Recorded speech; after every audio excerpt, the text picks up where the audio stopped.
My uncle left me $65 million and I told no one. Then my family invited me to serve at their charity gala as a waitress. I sat in the estate attorney's office on a Tuesday afternoon and stared at a number I had to read twice. Not because I didn't understand it, because I did, and the understanding required a second pass to fully land. $400,000. The office was quiet in the specific way of rooms where large numbers are discussed regularly. The practiced, unhurried quiet of a space designed to absorb shock without reflecting it back. Richard Connolly, estate attorney, 29 years of practice. The kind of man whose entire professional manner communicates "I have seen this before, and I will help you understand it," sat across from me and waited while I read the document a third time. Uncle Silas had left me everything. Not a portion, not a designated share. Everything. The full estate, sole beneficiary, no conditions. Silas Benedict, my father's younger brother by 7 years, the man my family had called the outcast, the eccentric, the one who refused to come to Christmas and sent birthday cards with no return address and showed up at family dinners maybe twice a decade, wild-haired and opinionated, saying things that made my father's jaw tighten. My father had called him selfish. My sister Chloe had called him odd. I had called him, in my own private accounting, the only person in my family who had ever handed me a plate at a family dinner, actually handed it to me with attention, not slid it down the table in my general direction, and said, "People who need to announce their polish usually have very little beneath it." He had looked at my father when he said it. He had looked at my father and then at me, and the look had said, "I see what's happening here. You're not invisible to me." I was 31 years old, and that memory was 16 years old, and I had held it like a small, reliable light in a room that was mostly dark. Now Silas was dead, and Richard Connolly was watching me with the patient attention of a man who has learned that people need time with significant numbers, and I was holding a document that transferred $65 million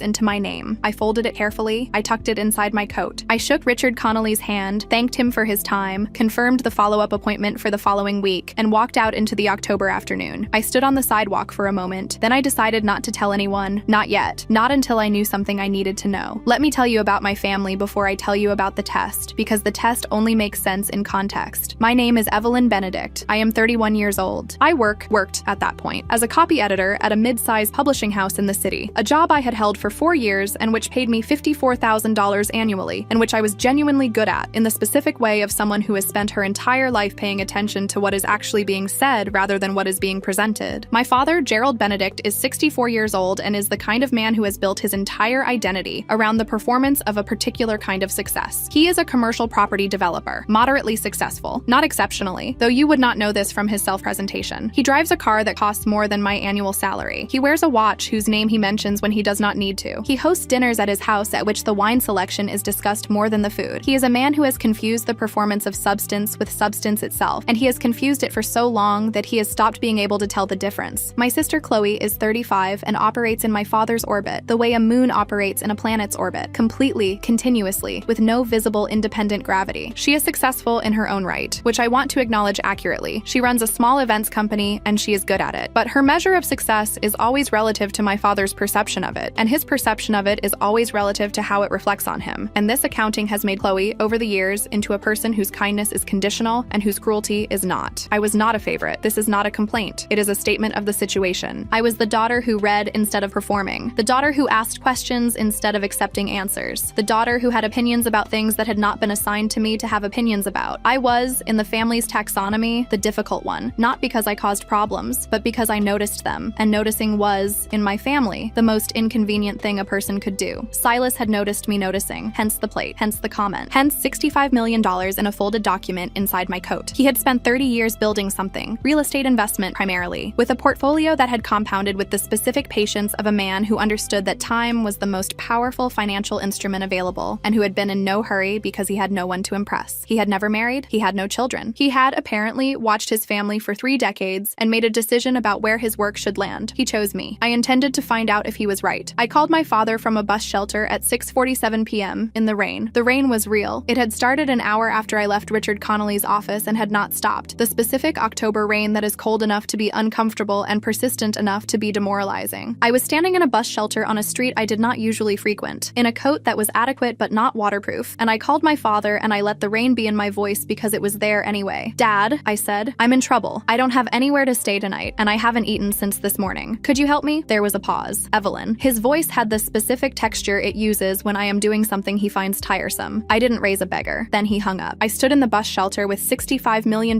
folded in my coat, and my father's words in my ear, and the rain on the shelter roof making the particular sound that rain makes when there is nowhere left to go. 30 seconds later, my phone buzzed. The family group chat. Dad, don't answer Evelyn. She's fishing for sympathy again. Chloe, already blocked her. Dad, keep her at a distance. The last thing we need is her making a case before the estate is settled. The estate. Silas's estate. They thought it was still in play. They thought there was still something to claim, some way to contest or maneuver or insert themselves into a distribution that had not, in their understanding, been finalized. They were not worried about me, standing in the rain. They were worried about losing access to money they had already started thinking of as theirs. I screenshotted the conversation. Then I called my Aunt Patricia. She said she wasn't in a position to enable instability, which was a complete sentence that told me everything I needed to know about how she had decided to characterize a request for shelter from her niece in October rain. She asked, at the end of the conversation, whether Silas had left any notes that she might be able to review. I said I wasn't sure. I screenshotted that conversation too. I called my cousin Derek, who suggested a shelter, a specific shelter, by name, with the URL, and then asked whether Silas had kept any kind of financial diary that the family should be aware of. I said I wasn't sure about that either. Screenshot. Then Maya called. Maya Benedict is my second cousin. Our fathers are cousins, which makes us distant in the way that family relationships are described when the closeness was never really encouraged. We had been at the same family dinners perhaps 8 times over the course of our lives. We had exchanged numbers once, at a wedding 5 years ago, the way you exchange numbers with people you like enough to mean it, but not enough to follow through on consistently. She had heard from someone that I was looking for a place to stay. Where are you? She said. Just that. Not, what did you do? Not, why are you in this situation? Not, I have to say, Evelyn, this doesn't surprise me. Just where are you? I told her the intersection. She said she'd be there. It took her 3 hours because she was coming from the other side of the city, in traffic, in the rain, in a car I remembered from the wedding with a cracked taillight she'd mentioned was on her repair list. She worked long shifts at a hospital administrative office. Not a glamorous job, not a well-compensated one. The kind of job that requires the specific endurance of someone who has learned to make one paycheck cover 3 problems. When her headlights appeared through the rain, I had been standing in the shelter for 3 hours. She climbed out in a soaked hoodie. She was carrying a paper grocery bag. She said, "Here, take this." And when I opened the bag, soup in a sealed container, crackers, a pair of wool socks, a toothbrush still in its packaging, and an envelope tucked along the side with $100 folded inside. "It isn't much," she said. And she said it with the embarrassment of someone who is afraid they haven't done enough. That was the moment, not the soup, not the $100, the embarrassment, the specific mortification of a person who has almost nothing and still fears she isn't giving enough, who has measured the gap between what you need and what she can provide and is apologizing for the size of it. I did not tell her about the document in my coat. I took the groceries. I said, "Thank you. This is exactly enough." I meant it. For the next month, I was quiet. Quiet looked like this. I went back to my apartment, which I had been in the entire time, which had always been available, which the bus shelter had been a test and not a reality, which I had not disclosed to anyone. I went to work. I responded to Richard Connolly's emails about the estate documentation process. I met twice more with him to complete the transfer formalities and to work with his associate, a paralegal named Sandra Park, who had been with the firm for 14 years and who handled the administrative elements of the transfer with the practiced efficiency of someone who has done this many times and understands that thoroughness is the highest form of respect for the process. And I built the file. Every message, screenshotted. Every call, noted with time and content. The group chat. My aunt's conversation. Derek's shelter suggestion followed by his question about the financial diary. Chloe's text 3 days after the rain that said, "Poverty has always been a personality issue with you, Evelyn. It's not interesting." I had not asked her for anything. She had simply sent it, unprompted, because she had apparently decided that the appropriate response to my perceived situation was a diagnosis. Screenshot. I organized everything by date. I wrote a 1-paragraph summary of each interaction and attached the relevant documentation. I did not editorialize. I did not add commentary. I let the record speak as a record, in the specific way that records speak when they are complete and organized, and do not require anyone to argue about what happened. Then the invitation arrived. Cream envelope, gold lettering, my father's home address as the return. The Benedict Family Foundation cordially invites you to its inaugural charity gala in support of families facing sudden hardship. I read it twice. I set it down. Then I did the one thing I had not done in the month since the estate attorney's office. The one thing I had been saving for the appropriate occasion. I laughed. Just once. Just enough. Chloe called 2 days after the invitation. Her voice had the specific quality it uses when she is doing me a favor she believes she deserves credit for. A warmth that has administration underneath it. The warmth of a transaction being dressed as a gift. "The staffing company is short a few people for the gala," she said. "I thought of you. You could help serve for the evening. It would be good for you." Humbling, maybe, in a constructive way. A pause. "Use the staff entrance. And Evelyn, please don't make it weird." "I won't," I said. I was already thinking about the dress. The dress was midnight blue silk. I had bought it that week at a boutique I would not previously have entered, from a saleswoman who spent 40 minutes with me without once making me feel that I was outside the register of the clientele. I wore my hair up, I wore the shoes, and I wore the Silas diamond, the necklace that had been in the estate documentation, which Richard Connolly had transferred to my custody in the second meeting, which was a collar of white diamond diamonds and sapphires set in platinum that had been in Silas's possession for 20 years and which my sister had, at various family gatherings, mentioned as the kind of piece that really belonged to the main family line. The estate papers disagreed. I had called Richard Connolly the week before and asked him to prepare a document I could bring to the gala. One page, Silas's signature at the top, witnessed and notarized, the bequest language in full, and one sentence that contained the complete answer to every question my family had been asking since the day Silas died. I leave the full estate, without exception or division, solely to Evelyn. Then I asked the gala's venue, a hotel on the Upper East Side, the Carmichael, which my father had booked for the evening and which I had quietly contacted 2 weeks prior for a specific kind of assistance. The maitre d', a man named Thomas Chen, who had been with the property for 18 years and who communicated by email with the specific, unhurried precision of someone who takes these requests seriously, confirmed that the addendum pages I wished to distribute at each table would be prepared and ready. I had also prepared the guest list inserts, the screenshots, organized by date, printed on cream paper in the same font as the gala program, not captioned, not editorially framed, just the record, in sequence, with timestamps, speaking for itself. Dad, don't answer Evelyn. She's fishing for sympathy again. Chloe, already blocked her. Dad, keep her at a distance before the estate is settled. Aunt Patricia, I'm not in a position to enable instability. Follow-up question about Silas's notes redacted for length. Chloe, poverty has always been a personality issue with you. Use the staff entrance. And Evelyn, please don't make it weird. Thomas Chen confirmed the logistics at 6 a.m. on the morning of the gala. At 7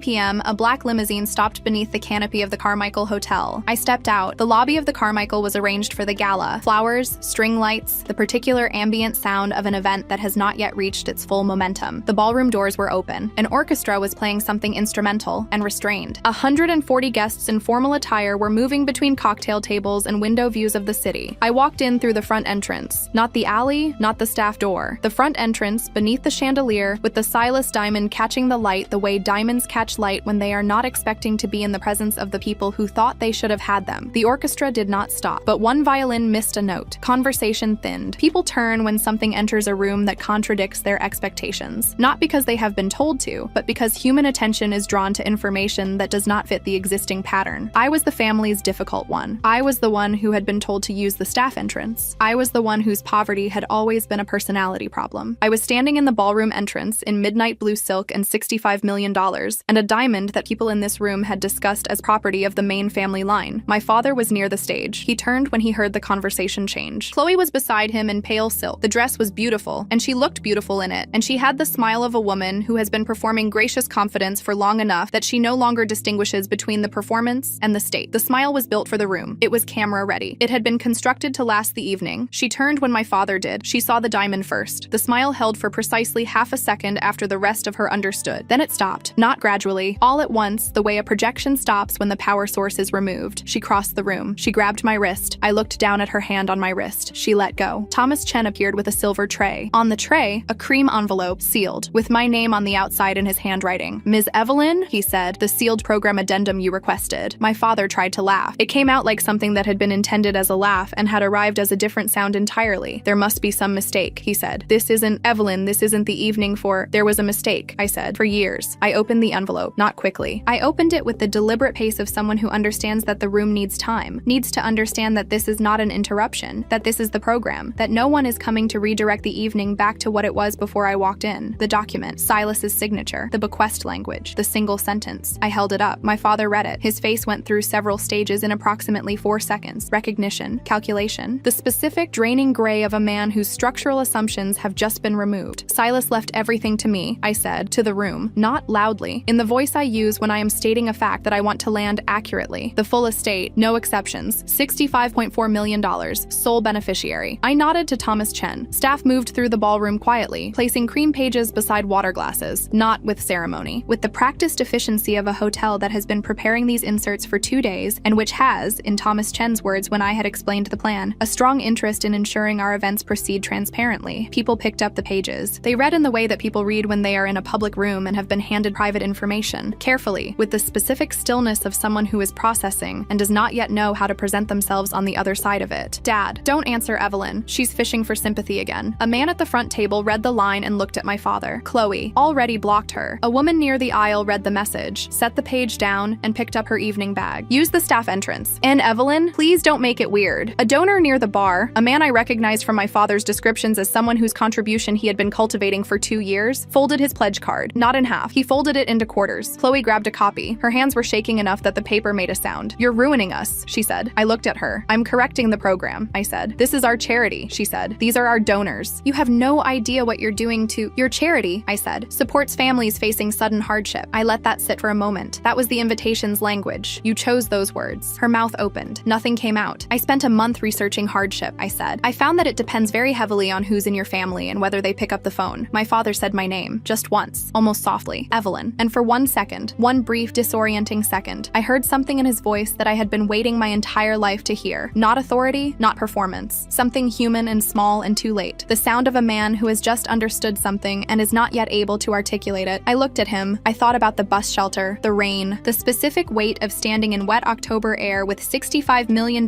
folded in my coat, and my father's voice in my ear saying I didn't raise a beggar while the group chat activated around me like a small, efficient machine designed to keep me at distance. I thought about Maya, arriving through the rain in a soaked hoodie with soup and crackers and an envelope with $100, and the embarrassed face of someone afraid they hadn't done enough. "Evelyn," my father said again. "I didn't come here to ask you for anything," I said. "I came to give you exactly what you gave me." "And what was that?" I slipped the page back into the envelope. "Nothing." I left the gala at 9:15 p.m. Thomas Chen held the door. The limousine was at the curb. I had booked it for the evening, the same way you book any transportation for any occasion that requires it, without drama, without performance, because the logistics of a life that is now mine are simply logistics. I sat in the back seat as the car pulled away from the Carmichael, and I looked at the city going past the window, and I felt, I want to be accurate about this, not triumphant, not satisfied in the uncomplicated way that satisfaction is usually described, something more layered, the specific feeling of a person who has done a necessary thing that they had not wanted to need to do. My phone buzzed. "Maya, I heard something happened at the gala. I don't know what's going on and I'm not asking. Just wanted to say I'm glad you're okay. Let me know if you need anything." I stared at the message for a while. Then I typed back, "I need to talk to you. Are you free for dinner this week?" She responded in 4 minutes. "Any night, you pick the place." I told Maya everything over dinner at a restaurant I chose, on a Thursday, at a table I booked, with a bottle of wine I selected based on what I thought she would enjoy, rather than what would impress anyone watching. She listened the way she had listened from the bus shelter, without interrupting, without reframing, without the specific busyness of someone who is constructing a response while you speak. When I finished, she was quiet for a moment. "You tested everyone," she said. "Yes, and you're telling me now." "Yes." "Why?" I thought about the paper bag, the socks, the $100, the embarrassment that nearly broke me. Not the gesture, but the fear behind it. The fear of a person who has almost nothing and is still afraid she isn't giving enough. "Because you came," I said, "and because you came embarrassed. And because those two things together are the only thing I've encountered in my family in a very long time that I believe completely." She looked at her wine glass for a moment. "I didn't come because of money," she said. "I didn't know anything about any estate." "I know," I said. "That's why I'm here." I told her what I had in mind, not charity. I was not interested in the dynamic of a benefactor and a recipient, which is the dynamic my father had built his entire identity around, and which I had watched corrode every relationship it touched. Something different, an investment in her education, if she wanted to continue it, in the form of a trust that she could access on her timeline for her purposes. A partnership in something she had mentioned over the course of the dinner that she had been thinking about for years, a community health navigation service, helping people like the ones she saw every day at the hospital administrative office find the resources they didn't know existed. "I can't accept," she started. "Maya," I said, "you drove across the city in the rain with soup and socks and $100 you couldn't afford. You accepted nothing for yourself in that transaction except the chance to help someone who needed it." I looked at her. "Let me do the same thing." She put her hand over her mouth. Then she laughed. A real laugh, the surprised kind. The kind that happens when relief and gratitude and disorientation arrive simultaneously and produce something uncontrolled. "Okay," she said. "Okay." My father called 3 weeks after the gala. He had left 4 voicemails before this one, which I had listened to and not returned. The first 3 were variations of damage control, explanations, reframings, the specific syntax of a man who is trying to construct a narrative in which his behavior is understandable. The 4th was shorter. The 5th was the one I answered. He did not say anything for a moment. Then, "Your uncle was the only person in this family who ever told me the truth about myself. I didn't like it. That's why I called him selfish." I sat with that. "I know," I said. "I don't know how to—" He stopped. "I don't know what I'm asking for." "I know that too," I said. The conversation was not a resolution. I want to be honest. There was no scene in which my father became the father I had wished for, and the decades rearranged themselves into something better than what they were. He is 64 years old, and the person he has been for 64 years is the person he will largely remain. The insight he had on the phone was real, and it was also late, and both of those things are true simultaneously, and neither cancels the other. We are in something I would describe as cautious, occasional contact. He has not asked me for money. I have not offered any. This is, in its own way, the most honest arrangement we have ever had.